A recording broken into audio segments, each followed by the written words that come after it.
Assalamualaikum warahmatullahi wabarakatuh. Sahabat, pernahkah kita merenung bagaimana zaman jahiliyah bisa berubah menjadi zaman terang benderang dengan cahaya Islam? Itu semua karena hadirnya seorang manusia agung, Rasulullah Muhammad SAW.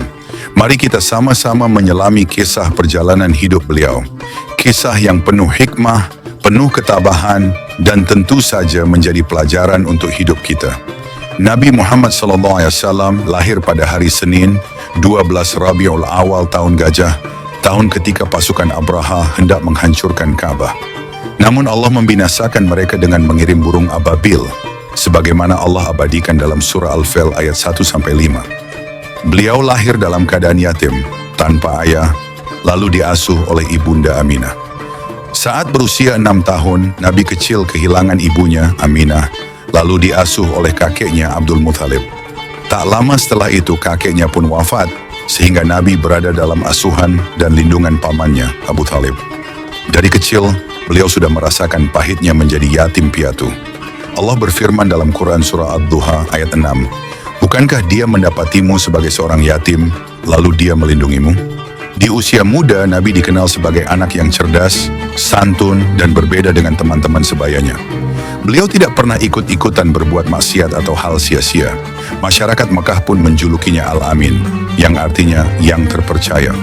Sungguh kejujuran dan akhlak mulia Nabi adalah modal utama sebelum wahyu turun.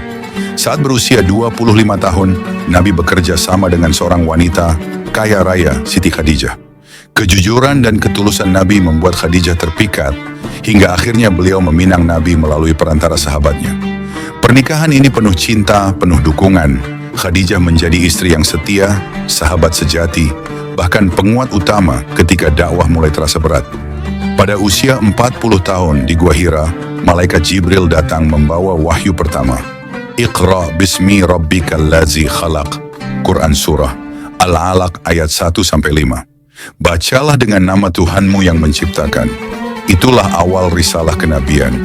Nabi Muhammad SAW pun menggigil ketakutan, lalu pulang ke rumah dan dipeluk Khadijah yang menenangkan beliau dengan kalimat penuh keyakinan. "Demi Allah, engkau tidak akan pernah ditelantarkan olehnya." Awalnya, dakwah dilakukan secara sembunyi-sembunyi, mengajak keluarga dan sahabat terdekat. Di antara yang pertama beriman adalah Khadijah, Ali bin Abi Thalib, Abu Bakar As-Siddiq, dan Zaid bin Haritsah. Dari merekalah Islam mulai menyebar perlahan. Inilah benih awal umat Islam yang penuh keimanan tulus. Ketika turun perintah dalam Quran surah Al-Hijr ayat 94, "Maka sampaikanlah apa yang diperintahkan kepadamu secara terang-terangan, dan berpalinglah dari orang-orang musyrik." Nabi pun mengumpulkan kaum Quraisy di Bukit Syafa dan menyeru mereka kepada tauhid. Namun kebanyakan menolak, bahkan mengejek. Abu Lahab berkata kasar yang kemudian Allah abadikan dalam surah Al-Lahab. Dakwah Nabi semakin keras ditentang. Beliau dihina, dilempari kotoran, bahkan diancam dibunuh.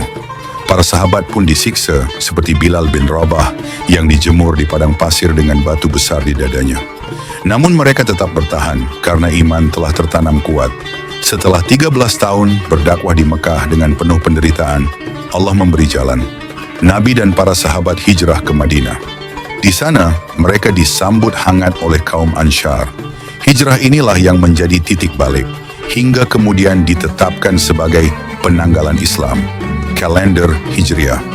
Allah berfirman dalam Quran surah An-Nisa ayat 100, "Barang siapa berhijrah di jalan Allah, niscaya mereka mendapati di bumi ini tempat hijrah yang luas dan rezeki yang banyak." Di Madinah, Nabi mendirikan masjid sebagai pusat ibadah dan persaudaraan. Beliau mempersaudarakan kaum Muhajirin dengan Ansyar. Kaum Quraisy tidak tinggal diam. Terjadilah perang-perang besar seperti Badar, Uhud, dan Khandaq. Meskipun jumlah pasukan Muslim lebih sedikit, mereka sering menang karena pertolongan Allah. Quran surah Ali Imran ayat 123, "Sungguh Allah telah menolong kamu dalam perang Badar, padahal kamu dalam keadaan lemah." Setiap peperangan adalah ujian kesabaran dan keimanan umat Islam. Pada tahun 10 Hijriah, Rasulullah menunaikan haji terakhir yang dikenal dengan Haji Wada. Beliau menyampaikan khutbah yang berisi pesan persaudaraan, kesetaraan, dan menjaga amanah. Tak lama setelah itu, beliau jatuh sakit.